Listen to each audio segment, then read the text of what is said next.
where there's this threat to take a step backwards, like where we had unions and then now they're trying to take it away. With same-sex marriage in California, it's a completely different issue. At the same time, Proposition 8 did that. It took away rights that people in California already had. And what she said, like if this bill does pass, yes, it could have that ripple effect, but it's kind of fascinating how when something is ripped away, it can cause a ripple effect for the opposite. Like since Prop 8 passed, there's been a movement that started, it ignited a movement. It radicalizes people. Yeah. It's going to be good.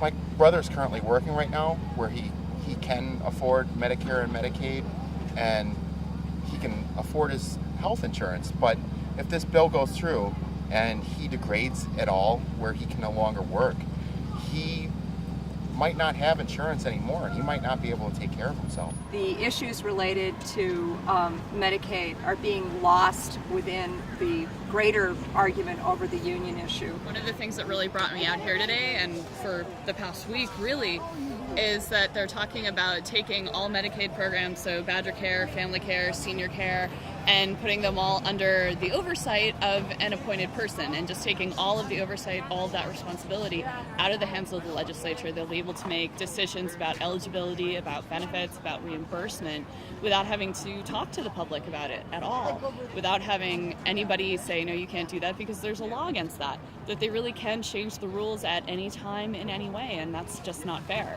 That level of removal from oversight is not what I want to see for my state. We can't just ram this bill through and then figure it all out afterwards. That's just going to, it's just going to make a mess and it'll be more expensive. Like across the street, you're like.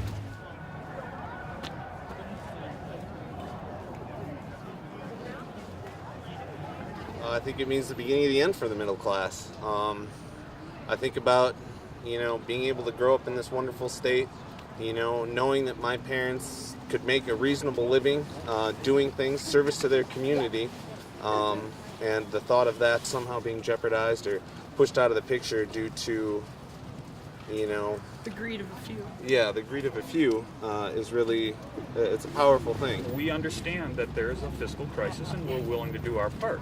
The problem is when you start asking the poor to do that, and at the same time you start giving tax breaks, such as allowing the people who average over $140,000 to have health savings accounts, which is going to cost even more to the state.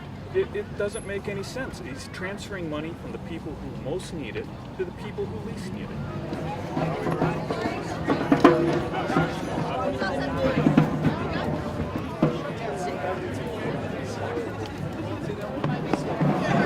And what are you guys waiting in line for? We're, Go into the Capitol building.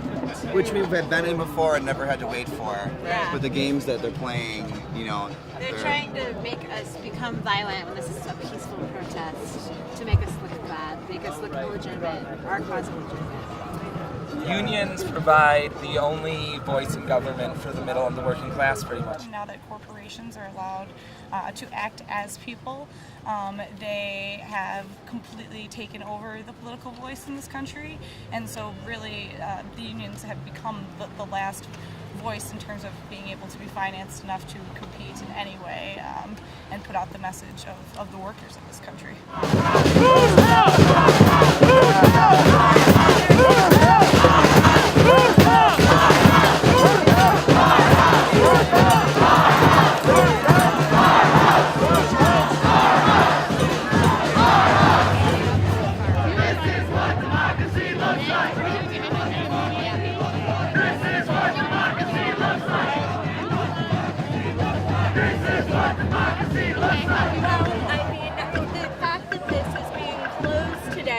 Just another effort on the part of the Republican administration to shut us down, to not let us express our voice.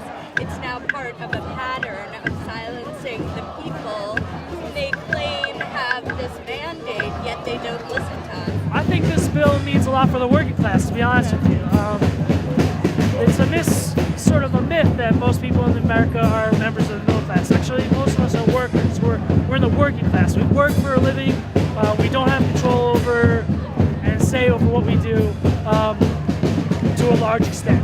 And so what it means is that essentially a race to the bottom for wages, for benefits, for costs of labor. And I think that that's really important as the U.S. tries to compete globally with its traditional competitors in Europe and Russia, but also rising economies in India and China. They have to lower wages if they're going to compete with those countries. And unfortunately, we are going to suffer. So there's no such thing as middle class. That's a fiction brought up by rich people to make you think you have something in common with rich people. Was a push, but the people stood.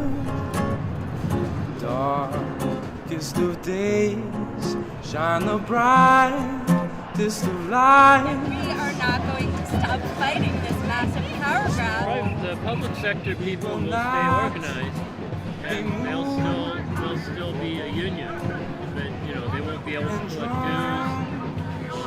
It'll be harder to keep things together, but people aren't just going to go away. They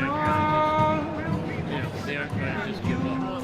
What's the next step for you if the bill passes? What would you like to see? I mean, like my wife was saying, it's really all about getting out and getting the vote out. It's a really sad state of affairs when, over 50% of the people in this state didn't get out and vote. I think it says something sad about, apathy in general for our political system. It's sad that they don't even have to pander to that 50% of people because they know they're not going to get out and do anything about it. I mean, if it actually passes, maybe it'll light a fire under people's asses finally, so that it's not just here. It'll maybe spread throughout, more than just Madison. If we lose here, that's just a sense that we need to fight harder, and that we don't need to give up. And what we've seen as a result is something very beautiful and very, very vibrant that I don't think will go away, and is bound to ante up, bound to increase, and inevitably, I think will inevitably eventually win. Never doubt the power of the people.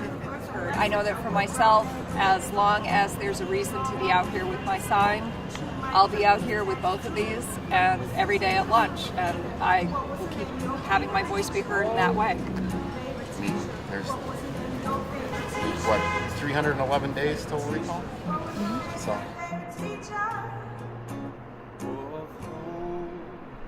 And drawn of home and drawn